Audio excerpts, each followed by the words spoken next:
오늘 주일 아침 우리에게 주시는 하나님 말씀은 마태복음 1장 1절의 말씀입니다. 한 절의 말씀을 봉독해 드립니다. 아브라함과 다윗의 자손 예수 그리스도의 계보라. 아멘.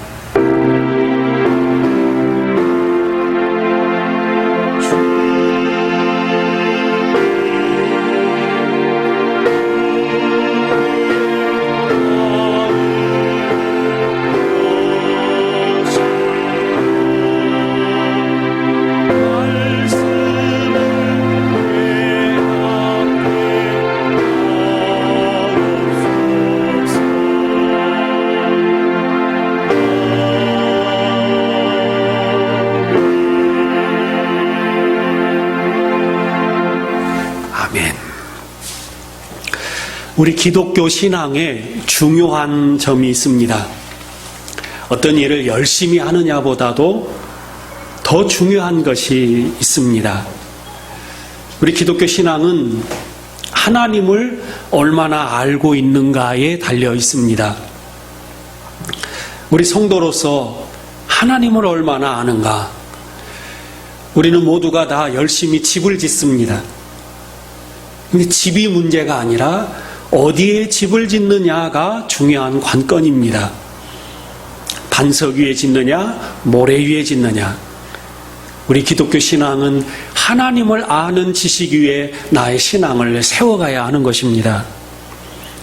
하나님께서 나를 위하여 하신 일이 무엇인가? 우리는 믿음의 대상을 알아가는 것이 우리 신앙의 귀중한 요소입니다. 기독교 신앙의 가장 중요한 것은 내가 믿는 대상이 어떤 분이신가? 그 하나님을 아는 것이 중요합니다. 우리 신앙에 이러한 고백을 할 때가 많습니다. 나는 성경도 잘 모르고 나는 하나님도 잘 모르지만 하여튼 나를 잘 해주실 줄 믿어. 그러나 이것은 좀 위험한 생각입니다. 이런 식의 믿음은 위험합니다. 우리 기독교 신앙은 하나님을 알아야 합니다. 하나님이 뭐라고 말씀하셨는가? 하나님께서 기쁘게 생각하는 것은 무엇인가? 내가 믿는 대상을 정확하게 아는 것. 성경을 통하여 하나님께서 뭘 계시해 주셨는가를 분명하게 아는 것.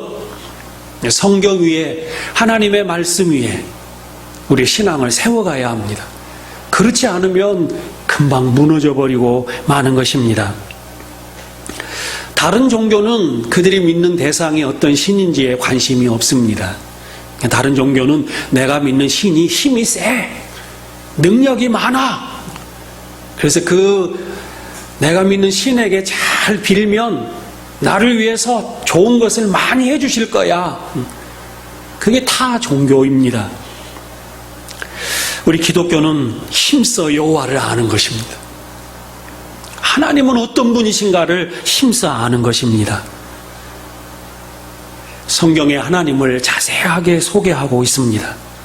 하나님은 자신을 알리는 방법을 많이 동원하셨지만 하나님은 이 성경 안에다가 자기 자신을 계시해 놓으셨습니다. 가장 건강하고 가장 바른 신앙은 성경을 통해서 하나님을 알아가는 것입니다. 꿈을 통해서 아닙니다. 무슨 특별한 체험을 통해서 아닙니다. 성경을 통해서 가장 건강한 신앙인, 그리고 모두가 인정하는 성경을 통해서 우리의 신앙을 조명해 보는 것입니다. 성경을 통해서 하나님을 바르게 아는 것. 우리 성경을 제외하고 성경을 무시하고 좋은 신앙이라는 것은 있을 수가 없습니다. 우리 이 가을에 성경을 읽고 성경을 붙들고 성경 안에서 하나님은 어떤 하나님이신가? 하나님께서 나를 위하여 행하신 일이 무엇인가? 우리 성경 중심의 신앙을 우리가 추구하는 가을이 되기를 원합니다. 그 신앙이 분명한 신앙이 됩니다. 내가 붙든 말씀, 나에게 주신 말씀, 성경 말씀을 붙들고 확고한 신앙, 분명한 신앙, 흔들리지 않는 신앙으로 세워지는 것입니다. 그래서 우리는 새가을에 이 마태복음을, 이 첫 말씀을 오늘 우리는 붙들고자 합니다. 이 마태복음 1장 1절. 성경을 펼치면 신약 성경에 맨 먼저 나오는 것이 족보입니다. 그리고 이 족보의 이야기를 보면서 오늘 이 말씀을 좀 자세하게 살펴볼 것인데, 성경은 그러면 과연 뭐 하나 하늘에서 뚝 떨어진 책인가? 그러지 않습니다. 성경은, 마태복음은 마태가 기록한 것입니다. 마태가 기록했다고 해서 마태가 마음대로 자기의 생각을, 또 자기가 하고 싶은 말을, 또 자기의 습관을 기록해 놓은 것이 아닙니다. 자기가 전하고자 하는 말을 자기가 써놓은 뭐 소설이나 수필이 아닙니다. 마태가 썼지만 마태에게 성령의 감동함을 주셔서 하나님께서 전하시고자 하시는 내용을 마태를 통하여 인간의 글로 기록해 놓으셨습니다. 이 마태복음, 우리는 이 마태가 기록한 성경의 말씀을 하나님께서 계시해 주신 책으로 믿습니다. 이 성경은 인간이 기록했지만 인간에게 하나님이 감동을 주심으로, 모든 성경은 하나님의 감동으로 된 것으로 교훈과 책망과 바르게 함과 의로 교육하기에 유익하니 이는 하나님의 사람으로 온전케 하며 모든 선한 일을 행하기에 온전케 하려 함이니라. 모든 성경은 하나님의 감동으로 된 것입니다. 마태복음은 마태가 썼지만 그 성경은 하나님의 감동으로 쓰셔서 이 책을 읽는 자마다 하나님의 사람으로 온전케 세우며 그를 교훈도 하고 책망도 하고 바르게 하고 그를 교육시켜서 하나님의 사람으로 세우는 책이 되는 것입니다. 개인의 사상이나 개인이 하고 싶은 말을 적어놓은 것이 아니라 성령의 감동함으로 하나님의 성령으로 기록된 책이 성경인 것입니다. 왜 하나님은 인간의 글로 인간을 통하여 하나님의 말씀을 전하셨을까? 우리는 먼저 하나님과 인간의 수준 차이를 생각해 봐야 합니다. 우리는 성경이 하늘의 언어로 써져 있다면 그 권위는 대단할 것입니다. 우리는 어떤 사람이 기도를 할 때 인간의 말로 기도를 하면 좀 변변치 않다라고 생각되고, 쌀라 뿔라 이렇게 언어를 사용하면 하늘의 언어를 사용하는구나, 대단하구나 이렇게 생각하는데, 우리 하나님은 그렇게 생각하시지 않습니다. 하나님의 수준을 과시하거나 하나님의 수준을 나타내시는 것이 아니라 인간을 세우셔서 인간의 용어로 하늘의 수준의 말씀을 인간을 통하여 말씀하심으로 이 말씀을 이해하고 깨닫고 지킬 수 있도록 말씀하시는 것입니다. 성경은 볼 때마다 하나님의 놀라운 인간을 배려하시는 마음이 담겨져 있습니다. 죄인들은 하나님의 말씀을 도무지 이해할 수도 없습니다. 죄인들은 하나님의 말씀을 깨달을 수가 없습니다. 하나님의 그 높으신 뜻을 인간이 어떻게 알 수 있겠습니까? 근데 하나님은 어느 한 인간, 마태라는 인간, 죄인인 인간을 택하셔서 그러하여금 하나님의 말씀을 기록하여 누구나 이 글을 읽으면 깨달아 알 수 있도록 기록해 놓으신 것입니다. 성경은 하나님의 배려가 담겨져 있습니다. 읽는 우리들을 많이 생각하시고 기록해 놓으신 것이 성경인 것입니다. 하나님은 수준을 이렇게 낮추시기를 좋아하십니다. 어린아이들도 알아들을 수 있도록 하나님 수준을 낮추십니다. 그래서 하늘의 언어를 사용하지 않고 인간의 언어를 사용하셔서 인간들에게 성경을 전해주신 것입니다. 이게 바로 하나님의 큰 사랑입니다. 무슨 높은 산의 꼭대기에 올라가서 뭘 해야 하나님을 알 수 있는 것이 아니라 어린아이든지 누구든지 또는 라틴어를 아는 사람일지라도 라틴어를 아는 사람, 헬라어를 아는 사람, 히브리어를 아는 사람뿐만 아니라 이걸 다 번역하게 하셔서 누구든지 자기 나라 말로 고유한 언어로 하나님을 알 수 있도록 알아듣도록 성경을 기록해 놓으셨습니다. 그래서 우리도 성경을 펼치고 성경을 읽고 하나님께서 나에게 해주신 일이 무엇인지 발견하고 그 하나님 앞에 감사하고 찬송하며 말씀과 동행하는 삶을 누구나 다 살 수 있도록 성경을 허락해 주셨습니다. 오늘 1장 1절에 우리는 이 성경을 생각해 봅니다. 아브라함과 다윗의 자손 예수 그리스도의 계보라. 성경을 처음 펼치면 족보가 등장합니다. 마태복음의 족보는 낳고 뭘 이렇게 많이 낳는가? 족보가 시작이 됩니다. 개역개정 우리가 읽은 성경은 예수 그리스도의 계보라 이렇게 말씀이 쓰여져 있습니다. 계보라. 이전에 개역 성경은 예수 그리스도의 세계라. 예수 그리스도의 세계, 계보라, 세계라. 그리고 표준 새 번역은 좀 쉬운 성경인데 그 표준 새 번역은 예수 그리스도의 족보는 이러하니라. 캐톨릭 교회와 같이 사용하고 있는 개신교와 함께 쓰는 이 공동 번역 성경은 예수 그리스도의 족보는 다음과 같다. 계보라, 세계라, 족보라. 이 족보가 처음 등장합니다. 누가 누구를 낳고 누가 누구를 낳고. 근데 우리는 이 족보를 연구하면서 이 족보는 좀 틀린 것이 아닌가? 누가복음 3장에 나오는 족보와 대조를 해봅니다.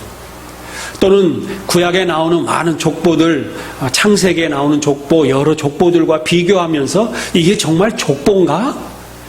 우리는 성경을 연구하기 시작하면서 또 사람을 대조하기 시작하면서 이 족보가 우리가 생각하는 족보는 아니다라는 것을 깨닫게 됩니다.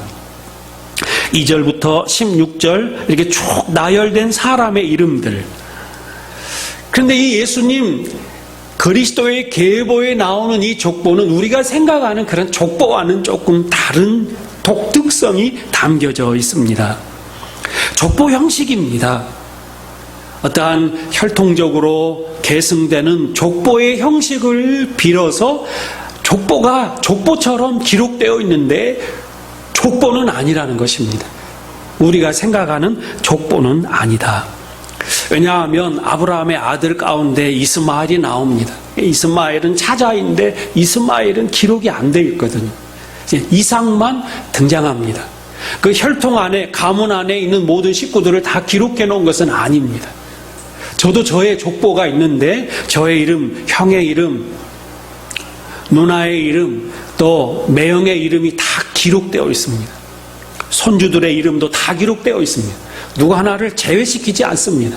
그래서 너 호적에서 파버린다? 이것은 아주 무서운 것이죠. 예수님의 족보에는 모든 자녀들이, 혈통들이 기록되어져 있지 않습니다. 예수님의 족보는 우리가 생각하는 것과 같은 그런 족보는 아니구나라는 생각을 갖습니다. 핏줄, 가문을, 우리 예수님 족보 가운데는 그런 것들을 그렇게 중요시 여기지 않았습니다. 꼭 유대인의 핏줄만 기록해 놓은 것이 아닙니다. 이 족보 안에는 이방인도 있고, 이 족보 안에는 외국인도 있고, 이 족보 안에는 근본을 알 수 없는 사람들도 담겨져 있습니다. 예수님은, 하나님은 이 족보 안에다가 혈통, 지연, 모든 도 제한 없이 하나님께서는 사람의 이름을 기록해 놓으셨습니다. 인간을 기록해 놓으신 것입니다. 예수님의 족보에는 인간들이 기록되어 있습니다. 족보라면 다른 성경과 어떻게 연관 지을 때 이게 좀 일치성이 있어야 되는데 일치되지 않는 부분도 많이 있습니다. 마태복음의 족보는 위에서 아래로 아브라함부터 다윗부터 예수님까지 쭉 이렇게 열거되어 있지만 누가복음의 족보에는 또 상향식으로 올라가면 아담까지 올라가는 식의 족보를 성경에 기록해 놨습니다. 그러니까 우리가 생각하는 족보처럼 누구의 가문, 어떤 혈통, 어떤 계보 이런 것들을 기록해 놓은 것이 아니라 독특한 특징, 혈연도 아니고 어떤 집안의 이야기도 아니고 인간을 기록해 놨다. 순서도 다르고 계열도 다르고 혈통도 다르고 역대기와도 다르고 여러 다른 계보가 이 성경 안에 처음 등장하고 있습니다. 이 족보가 아닌데 이 특별한 족보를 인간의 족보라고 생각하면서 이거 틀렸다라고 생각하는 것은 잘못된 생각입니다. 예수님의 계보, 예수님의 족보는 독특한 특징이 있다. 그러면 이 족보를 통하여 우리에게 뭘 가르쳐 주시려고 하는가? 이 족보를 읽는 자들마다 뭘 느끼도록 하나님께서 이곳에 마태를 통하여 이 족보를 기록해 놨는가? 누구는 누구를 낳고 이런 것들이 중요한 것이 아니라 이 족보 안에 담겨져 있는 독특한 특징이 있다는 것입니다. 무슨 단일 민족을 나타낸다든지 이 혈통, 유대인의 혈통이 위대하다든지 이런 것들을 나타내는 것이 아닙니다. 요셉은 외국인과 결혼했습니다. 요셉은 애굽에 가서 결혼했으니까 이방 여인과 결혼한 것이죠.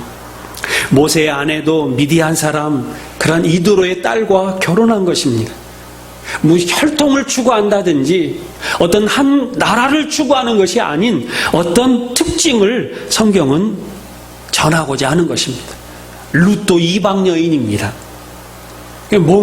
뭘 여기에다 담아놓은 것 같습니까? 한번 찬찬히 생각해 보십시오. 여러 신학자들은 이렇게 이야기합니다.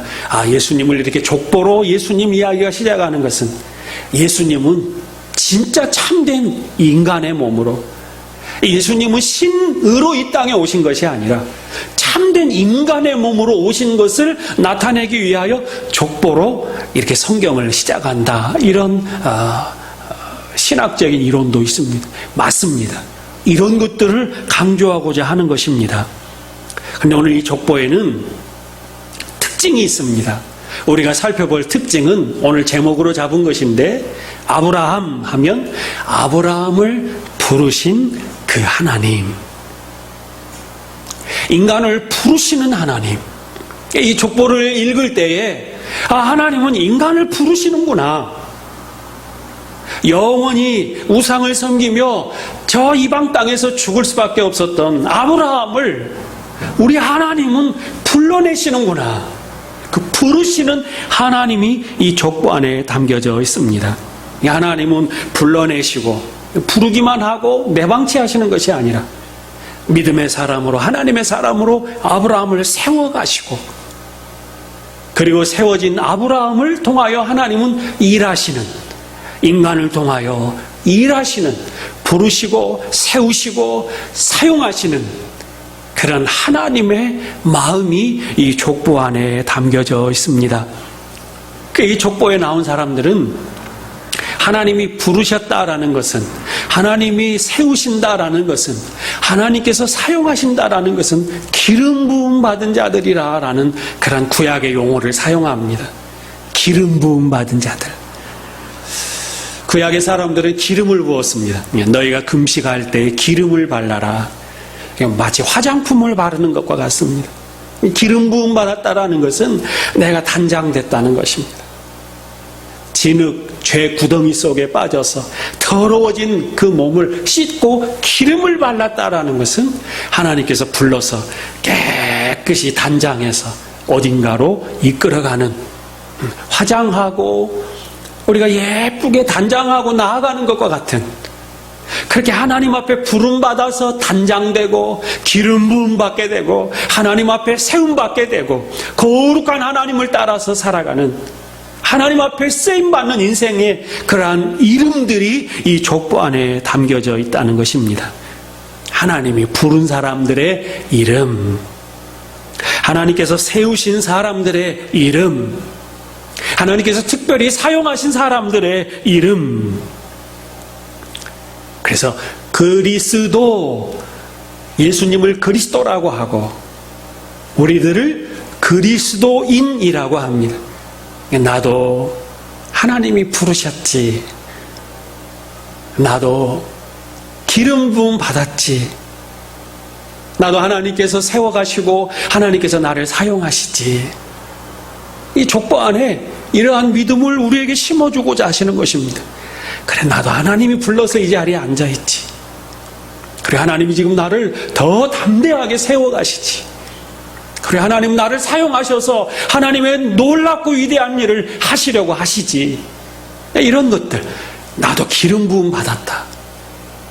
나도 그리스도인이다.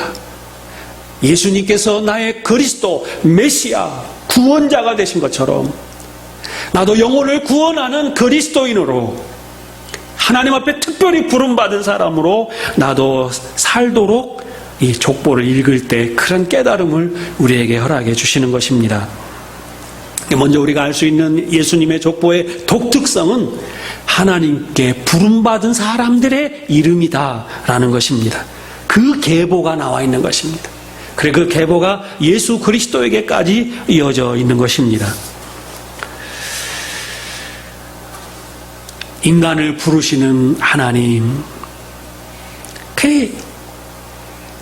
이게 끊어지지 않고 어떤 특정 대수의 죄를 지었다고 우리 하나님께서 인간을 포기해버리시지 않고 아담에서 예수님까지, 그리고 예수님 이후에 오늘 우리에게까지 우리 하나님은 끊임없이 인간을 부르시는 사랑, 포기하지 아니하시는 하나님의 사랑이 이 족보 안에 담겨져 있습니다.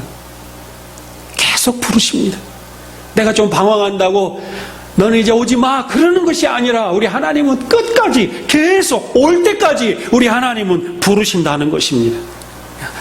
누가 낳고 아브라함부터 다윗까지 하나님은 계속해서 이스라엘 일꾼을 부르시고 기름 부으시고 사용하신다는 것입니다. 그런데 이 안에 담겨져 있는 인물들은 무슨 대단한 업적이 있는 사람들만이 아닙니다. 무슨 대단한 재산가들만, 성공한 사람들만 담겨져 있는 것이 아닙니다. 이방 여인도 부끄러워서 자신의 삶이 죄 가운데서 그냥 부끄러워서 이름도 말하기 부끄러운 사람들도 이 안에 담겨져 있습니다. 직업도 문제가 없습니다. 여성도 상관없습니다. 이방인도 상관없습니다. 하나님 부르시면은 아무런 상관이 없습니다. 제약이 없습니다. 누구든지 다 부르셔서 세우셔서 하나님의 사람으로 사용하십니다. 보통 족보가 아니죠. 하나님께서 부르시고 세우시고 사용하시는 족보인 것입니다. 왕도 있고 선지자도 있고 제사장도 있고 이방인도 있고 문둥병자도 있고, 우리 인간의 제한이 되지 않는 그 누구도 상관없는 부르심, 이 족보 안에는 하나님의 놀라운 사랑이 담겨져 있습니다. 족보에 한 사람 또 어떤 사람은 무슨 일을 했는지조차도 모릅니다. 이 사람은 뭐한 사람인지 모릅니다. 한 번도 성경에 언급되지 않는 사람들의 이름도 나옵니다. 그러나 하나님 제한이 없습니다. 이 사람도 무명이지만 무슨 일을 했는지도 모르지만 하나님은 아시는구나. 나도 무명이지만 세상 사람 내 이름 아무도 몰라주지만 나도 하나님이 부르시고 나를 성도로 그리스도인으로 기름 부어 나를 세우시고 그리고 나를 사용하시는 하나님의 이 놀라운 나를 향한 사랑이 이 족보 안에 담겨져 있습니다. 부족해도 괜찮습니다. 연약해도 괜찮습니다. 하나님의 이 구속의 부르심에는 제한이 없습니다. 우리에게 한없는 위로와 용기를 주시는 그런 족보의 이 독특성이 있습니다. 그런데 오늘 우리는 눈여겨볼 것이 대수를 끊으면서 아브라함에서부터 다윗까지, 아브라함과 다윗, 이 족보의 아주 두드러진 특징은 아브라함이 등장하고 다윗이 등장합니다. 오늘 우리가 읽은 본문 아브라함과 다윗과 예수 그리스도의 계보라. 아브라함, 다윗, 예수님, 이게 중요한 특징이 있습니다. 하나님께서 이 족보를 통하여 다 부르신 사람들인데 대표적인 인물이 아브라함이구나. 대표적인 인물이 다윗이구나. 아브라함에게 다윗에게 독특한 특징이 있습니다. 그 특징은 약속이라는 것입니다. 언약이라는 것입니다. 부르실 때 하나님은 약속하셨습니다. 근데 그 약속을 믿고 그 하나님 약속만을 바라보면서 그의 일생을 하나님의 약속을 바라보면서 믿음으로 살던 사람들. 아브라함 하면 우리가 머릿속에 제일 먼저 떠올려야 되는 것이 하나님께 약속을 받은 사람이다. 다윗 하나님께 약속을 받은 사람이다. 나도 하나님께서 약속하셨다. 예수님이 나를 부르러 다시 재림하시고 나의 삶의 그 마지막 날 영광의 천국으로 인도해 주실 것을 약속해 주신 것. 우리 신앙생활은 하나님의 이 약속을 붙들고 약속이 있는 사람들이 신앙생활하는 사람들인 것입니다. 창세기 12장에 아브라함이 등장합니다. 근데 부름에는 하나님의 뜻이 다 있습니다. 그냥 어쩌다 잘못 부른 사람이 없습니다. 아브라함을 부르시고 하나님께서 창세기 22장 18절에 이렇게 말씀합니다. 내 씨로 말미암아 천하 만민이 복을 받으리니 이는 네가 나의 말을 준행하였음이라 하셨다 하니라. 우리가 잘 아는 아브라함은 축복의 근원, 축복의 통로. 아브라함아, 내가 너를 통하여 나의 축복을 만방에 전하는 사람이 되게 하겠다. 나의 말을 준행하는 아브라함 너를 통하여 많은 사람들이 나의 축복을 받도록 내가 너를 축복의 통로로 사용하겠다. 하나님은 약속하셨습니다. 다윗에게도 하나님은 약속하십니다. 사무엘하 7장 8절 말씀입니다. 그러므로 이제 내가 내 종 다윗에게 이와 같이 말하라. 만군의 여호와께서 이와 같이 말씀하시기를 내가 너를 목장 곧 양을 따르는 데에서 데려다가 내 백성 이스라엘의 주권자로 삼고 네가 가는 모든 곳에서 내가 너와 함께 있어 내 모든 원수를 내 앞에서 멸하였은즉 땅에서 위대한 자들의 이름같이 내 이름을 위대하게 만들어 주리라. 하나님은 다윗에게 약속해 주셨습니다. 그리고 쭉 넘어가서 14절 나는 그에게 아버지가 되고 그는 내게 아들이 되리라. 하나님은 다윗을 불러 약속하시고 그리고 내가 너의 아버지가 되리라. 아버지처럼 여호와는 나의 목자시니 여호와는 나의 아버지가 되시니 내게 부족함이 없습니다. 이 고백을 이끌어내십니다. 오늘 하나님은 부르시고 약속하십니다. 그리고 그 약속을 따라서 살았던 사람들, 대표적인 아브라함과 다윗의 이러한 이름을 언급하면서 오늘 이 성경을 우리에게 말씀해주고 계십니다. 오늘 우리 신앙 이 족보를 읽으면서 성경 마태복음 1장 1절을 대하면서 하나님은 나도 부르셨습니다. 그리고 하나님은 나에게도 약속해 주셨습니다. 부르시고 세우시고 사용하시는 하나님. 그리고 우리가 예수님을 영접하고 내가 하나님의 자녀가 되어서 이제는 하나님을 모시고 하나님의 자녀로 이 땅을 살아가는 것입니다. 하나님이 나를 부르셨기 때문에 내가 하나님의 자녀가 된 것입니다. 내가 설령 부족해도 사람들이 나의 그러한 부족한 모습들을 손가락질하면서 무슨 교회 다니면서 그런 일을 벌여라고 사람들이 혹시라도 그런 말을 들을지라도 우리는 그런 것에 흔들리지 않고 하나님이 나를 부르셨으니 하나님 제가 이렇게 부족해도 내가 하나님의 자녀입니다. 눈물 흘리면서 우리 하나님 부르심 앞에 다시 또 나오고 그리고 더 세워지고 더 쓰임받고 아브라함처럼 축복의 통로로 다윗처럼 하나님을 아버지로 모시고 살아가는 평안함을 누리는 삶으로 우리를 세워가십니다.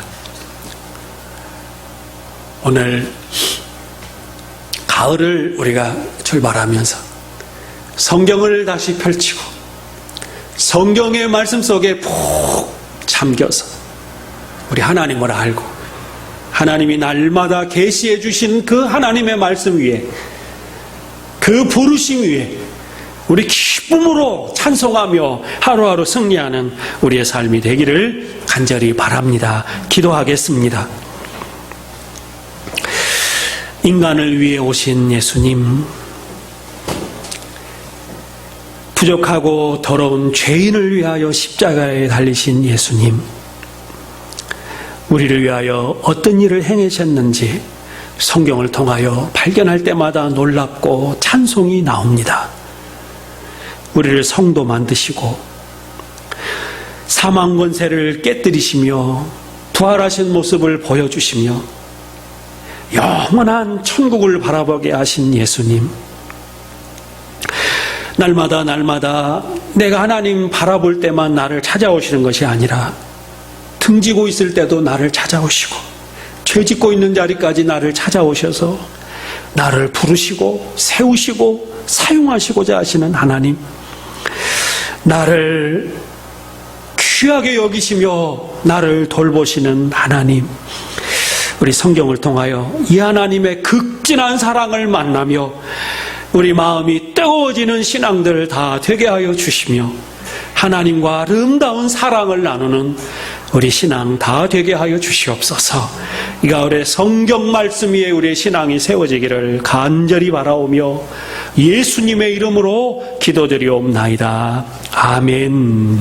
이제는 길이요 진리요 생명 되신 우리 구세주이신 예수 그리스도의 은혜와 하나님 아버지의 크고도 놀라우신 사랑하심과 성령님의 위로 교통하심이 오늘 하나님께 부름받아 세워지고 쓰임받기를 원하는, 또한 이 가을을 기쁨으로 성경 말씀과 동행하기를 원하는 이 자리에 함께한 주님의 귀한 백성들 위해, 가정과 일터와 우리 교회 위에 이제로부터 영원토록 함께 하시옵기를 간절히 축원하옵나이다. 아멘.